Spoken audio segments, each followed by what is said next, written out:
మరి ఆయన సిలువలో మరణించడానికి, మన పాపాలను తన రక్తము ద్వారా కడగడానికి ఆయనే ఈ లోకానికి వచ్చాడు.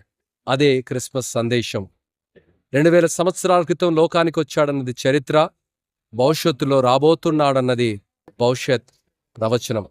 మరి ఆ రెండవ రాకడలో ఎదురు చూస్తూ మొదటి రాకడలో ఉన్న సంతోషాన్ని, ఆనందాన్ని ప్రతి ఒక్కరూ అనుభవించాలని దేవుడు భారతదేశాన్ని, ప్రత్యేకంగా తెలంగాణను, హైదరాబాద్ పట్టణాన్ని దీవించాలని ఆకాంక్షిస్తూ ప్రార్థిస్తూ ప్రతి ఒక్కరికి క్రిస్మస్ శుభాలు ఎంబీ బేతేలు సంఘ పక్షంగా, పాస్టర్ల పక్షంగా, అడ్మినిస్ట్రేటర్స్, డీకెన్స్ పక్షంగా, సంఘ పక్షంగా తెలియజేస్తున్నాం. God bless you all.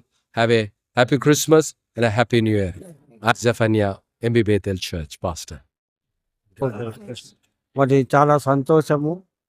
ఈ క్రీస్తు జన్మదినం నాడు మేమందరం ఈ విధంగా కలిసి క్రీస్తును స్మరించుకోవడానికి, క్రీస్తులాగా జీవించడానికి ప్రయత్నించి ఆయన చెప్పిన మాటలను, ఆయన నడిచిన నడకను మరి మేమందరము లోకంలో ఉన్నటువంటి సర్వ సృష్టికి అందరికీ తెలియజేయాలనేటువంటి ఉద్దేశంతో మా కాపురులు ఎన్నో వర్తమానాలు ఇస్తారు. మరి వాటి ప్రకారము నడవాలనేదే మా ఉద్దేశం. కానీ కొన్ని సందర్భాలలో వెనుకబడి ఉన్నాము. అయినా కానీ దేవుడు మరి మమ్మల్ని, మరి మిమ్మల్ని కూడా మాతో పాటు ఆనందాన్ని పంచుకోవడానికి మిమ్మల్ని కూడా మా సంఘంలోకి నడిపించిన విధానాన్ని బట్టి దేవునికి వందనాలు చెల్లిస్తూ, మా అందరికీ, మాతో పాటు మీ అందరికీ కూడా యేసు ప్రభువు యొక్క దీవెనలు ఉండాలని చెప్పి ఈ సంఘ పక్షంగా, ఈ సంఘ అడ్మినిస్ట్రేటర్స్ మేము ముగ్గురు పక్షంగా మీకు తెలియజేస్తున్నాం. Thank you very much for visiting our church.